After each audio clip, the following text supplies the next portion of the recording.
This is Joe. Hello. And please subscribe. And Joe would appreciate it. I would. Yeah, no, I would appreciate it. Please subscribe, please like, all that good stuff. So this is kind of a fun video. This is my friend Joe. And if you can see that beautiful car back there, that is his first gen LS400, 1990. And Joe was nice enough to let me drive his car and kind of experience the first gen goodness. And Joe, please feel free, move the mirrors, move the seat, whatever. Sure. Make yourself at home. And so I got the experience of what it's like to drive the 1990, and now Joe is going to have the experience of driving the 1998. I will say the seat does feel like it's oriented a little differently in here. I don't know if it's the padding, or you kind of sit differently in this car. And also the steering wheel is like, maybe a little more beefier. Yeah. A little thicker, more to grab onto when you're driving. Of course, I put that cover on, which does make it a little thicker. I put it there just to protect the leather, because the wheel is actually perfect. I will say, it does feel just like my car. Otherwise, than the seat. The layout is different. You have passenger temp and, overall temp here. And yeah, they're just kind of like some small changes. Right. And I don't know if I would even call them improvements. I would just call them changes. I'd probably agree with you there. Yeah. Because like I wasn't really missing anything when I drove your car. Right. I mean, this car is actually notably quieter on the road, I believe. Yeah. That was something I noticed, and I think it has to do with the windows. Yeah, totally. And if we close this, it's even... Oh, yeah. It's even quieter. Yeah, I don't know. I would say, yeah, pretty much, it's an LS400. It drives like an LS400. Yeah. Yeah, kind of a boring video here, just because, there's just not much to report, right? Right. It just kind of, it feels like home. Exactly. I noticed immediately you have a passenger airbag in your car. Yes, that was definitely something, I think, probably in 94 or 95, that they changed. Yeah. So it does have the dual airbags for whatever, if that matters to you. And Joe, feel free you can romp on it as much as you want. Sure, maybe we'll let some cars get out ahead of us a little ways. Yeah. So I noticed this has a snow mode. Yes. Does that sort of, turn on like a special traction control system or something like that? I've never been in the snow. I've never even pressed that button. I think I pressed it just to see if it would go into snow mode, but sure. I'm embarrassed to say I don't know. I think probably it'll start in second gear or something like that, so you don't get as much wheel spin. But yeah, that's about all I know. Similar ashtray, but different. Like yours kind of just goes kerplunk, and this one presents. Oh, sure. And then you have to know exactly where to press it. Same with this. Oh, cool. And that's where your CD changer. Oh, wow, look at that. That's fancy. And you have to know exactly where to... Oh, my gosh. There. I never opened that, so I forgot how to close it. Because I just don't... I don't use it. I don't care.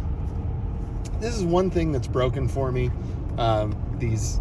Oh, the vents. Yeah, and that seems to be a common problem with these cars. Whatever. It's fine. Yeah. It happened at the audio shop when the guy put this in. He was rough with it and he broke the plastic. But it's old, it's really old plastic. So what do you expect? Right. For me, what I love about this car is it just eats up miles. Like it just kind of floats. It kind of carries you there.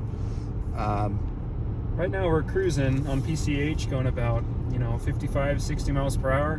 And I'm not even thinking about holding my foot down. I'm just kind of letting my foot rest on the pedal. We're just cruising, Yeah. And we're just under 2,000 RPM. And this car was just built for cruising. You can tell. Yeah. Yeah, absolutely. There's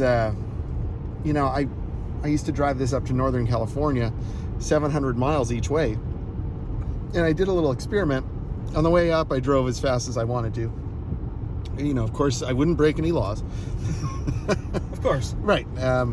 You know, flow of traffic, right? And so I think I got, you know, between like 19 and 22 miles per gallon. On the way home, because I didn't have a deadline, I just kind of went 65. You know, whatever the speed limit was, I went exactly the speed limit. Sure. You know, and I just took the slow lane. I got 27, 28 miles per gallon. Wow. Yeah. That's very impressive for a V8 with 290 horsepower. Yeah. Wow. Yeah, absolutely. And I was really pleased with how it performed. It did take a lot longer to get home. I noticed the difference in terms of the hours. Sure. But I also felt it in my pocketbook. It was noticeably cheaper to drive home. Right.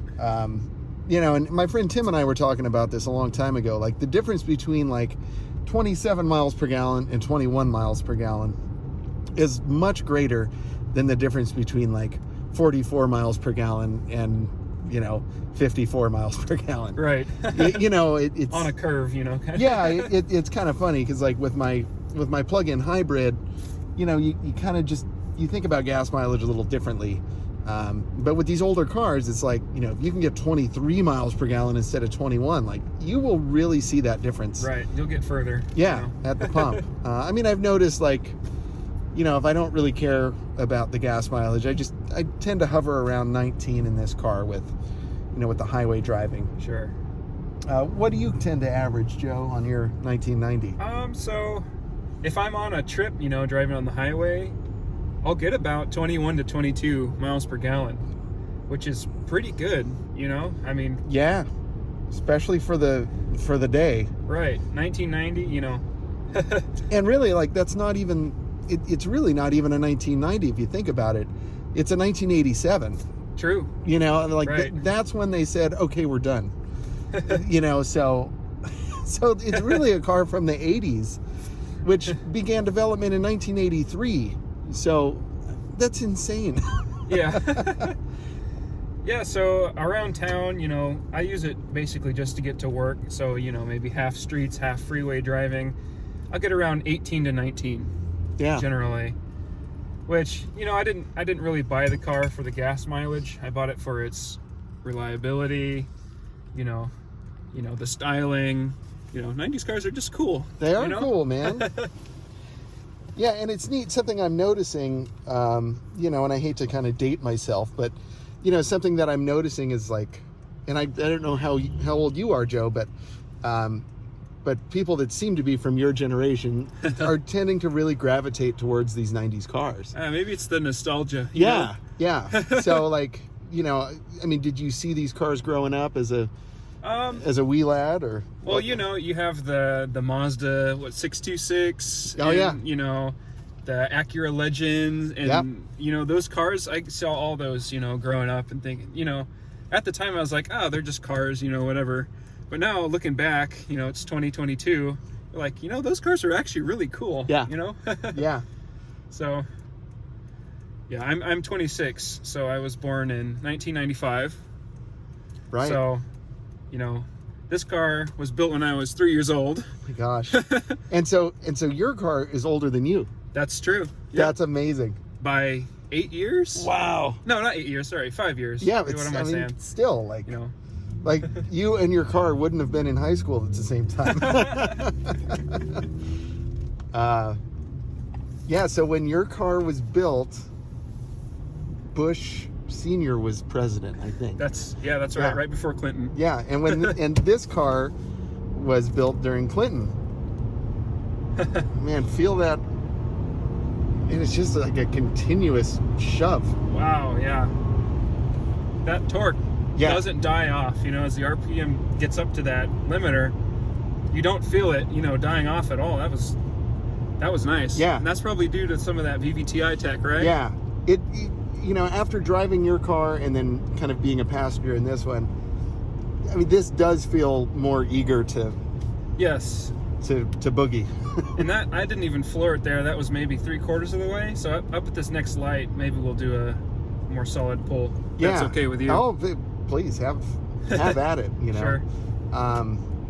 There was what looked to be law enforcement up here. I saw that. I don't know. Is this them there? It looks like it might be. So once we get past him. Yeah.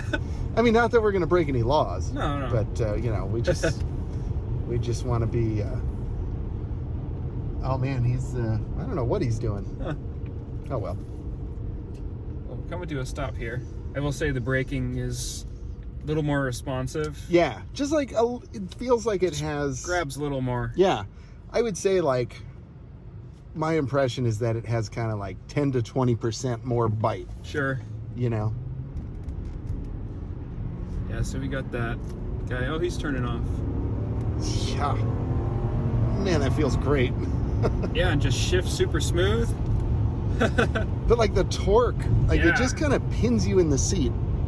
Yeah, you really get put back. Yeah. And when you think of a luxury car, you know, that's this big, you don't think of that feeling, you know? Yeah. You think of like, oh, okay, all right, let's get up, you know, get up to speed. We'll see if we make it. Yeah. You know, before we get, you know, tailgated, but no, you'll have no problem getting out of the way in this car. I mean, it's not a fast car by any means, but it's not slow. No, definitely not slow. I mean, I did have a video up, well, it's still up, you know, where I think it's called like LS400 gets humiliated on the canyons. and that was awful. Oh, it doesn't do too well uphill. Oh, well, I mean, not only could I not take the corners fast, but like I got roasted by a Prius. Like, dude, it was awful. But it's like a road like this, forget about it. You know, like you're gonna hurt some feelings on a straight line. Right. No problem. That's definitely. I mean, didn't they test this car on the Autobahn? I'm sure they did. First developed it. I think I remember seeing a video at some point. Yeah, and I know like the LS430, they tested it on a track. They wanted it to go 120, like I think 120 miles an hour for 24 hours. Wow. And it never even got hot. You know. They keep the driver awake. Well, yeah, I don't know about that. He wasn't. Yeah, I mean, now don't fact check me on this, people. I may be completely remembering that wrong, but that's just off the top of my head. But that's just how insane the engineers are at Lexus. And you know, I think like General Motors would do that with a V8 as well, but they would do it in a lab probably. You know, I feel like Toyota kind of goes the extra mile just to make sure their stuff isn't going to break. You know, and these cars are they really are legends, you know. And you know, and what I said about Joe's car is like the OG, the Godfather, you know, the original, which really cemented Lexus as a contender. And you can just feel it when you drive it. I mean, these cars drive great. His car drives great. My car drives great. If you're looking at buying one, do it. Right. Find the nicest one that you can. I think that would be my biggest advice. If you can find one that was a 1 or 2 owner car, you know, and there's some maintenance records, do it. You definitely want to check the suspension. That was a big deal with my car. You know, I needed all the struts. I needed lower control arms. I will say the components of the suspension on your car seem a bit tighter. Yeah. Yeah, and that was something that they changed. Okay. You know, the suspension did get numerous upgrades over the years. You know, and yet it handles like crap after all of that. And I do need to take this car to the shop. I do think there is something probably wrong in the front end, which it just happens. I mean, you know, how old is this car? 98 would be 24. Yeah, it's 24 years old. So, you know, so it's like you're going to replace stuff and then you're going to have to replace other stuff because rubber and plastic just wear out over time. Right. You know, it doesn't matter if you're driving it a lot or if it sits. Like, stuff's going to break, stuff's going to wear out. I had to replace my trunk weather stripping because like the trunk was getting flooded. Okay. You know, and it's just because it's rubber and, you know, the gasket just wears out. You know, my mechanic said I got like the last one he could find in the country. You know, and that's going to be a problem, you know, as the years march on with these cars, is just the consumables. You know, we're going to be kind of left with just what's in the junkyard at some point. Right. But I have an example of that, actually, if you don't mind me please jumping in real quick. I had a speaker cover on my 1990 was just missing when I bought it, and I looked all over the internet. I scoured trying to find, you know, the right color, and I eventually was like, okay, it doesn't matter about the color. I can just find whatever color and then I'll paint match it. Yeah. You know? Right. And even then, I couldn't find one that wasn't going to be like $80 to ship from Canada or something. Gosh. You know, it was just a little mesh speaker cover. Yeah. And so I went to a pick and pull and I just popped the one off of there, and it was a couple bucks. Perfect. Yep. And I painted it, and you don't even tell. You can't even tell that it's yeah, I didn't even notice. You know. Yeah. Yeah. And actually, you know, when I was at the pick and pull, I got some emissions parts off of it, you know, just in case some of that stuff failed. I know that these cars can be kind of prone to those, you know, EGR components failing at some point.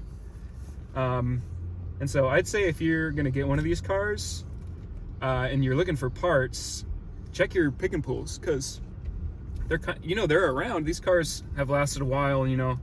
Some of them, you know, people decide, oh, it's not worth fixing anymore. But you can find a gem at a pick and pull. You know, it was like a gold mine when I was there. All Yeah. the parts I could have picked off. Yeah, and that's, you know, and you bring up a good point, Joe. With the earlier cars, you know, Gen 1 and Gen 2, I think there were a lot more of those than the Gen 3 or 2.5, whatever you want to. Okay. Yeah. Sure. Because, like, this car was 98, 99, and 2000. So you only have 3 model years to kind of pick from. Wow. You know, the back seat is kind of shared with, I think, the 95, 96, 97. Okay. But, you know, a lot of the stuff, I think even the front seats are different. Because, like, and actually, you know, they changed to softer leather in the Gen 3. So, I mean, so a lot of this stuff is you're only going to find from a 98, 99, 2000, you know, like this. Right. And the cars that had the nav unit, which you don't want. Yeah. But those had different vents too. And the 95, 96, 97 had a different vent here. So, you know, there's just kind of a lot of things to consider. But if you find a nice one that's been looked after, like, you know, like this car was. You can tell. It shows. Yeah. And it wasn't looked after beautifully. It was just garaged. Right. You know, it was garaged its whole life. And it belonged to an old man, and then he sold it to his old man son.